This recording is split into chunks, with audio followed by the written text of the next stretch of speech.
Some little birds lived in a forest. They always flew together to find food. One day they saw many grains on the ground. Yum, let's eat, said the bird. They flew down to eat the grain. Suddenly, the net fell on them. Oh no, cried the birds. They tried to fly away, but they could not. The bird was scared. Then the little bird said, do not worry, we can do it together. Let's flap our wings at the same time. The birds listened. 1, 2, 3.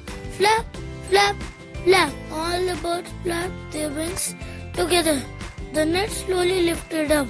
The birds flew into the sky with a net. The hunter ran after them, but he could not catch them.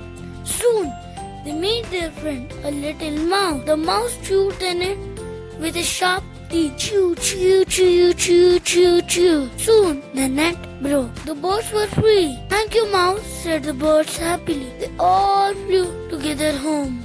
Moral of the story: unity is strength. When we work together, we can do great things.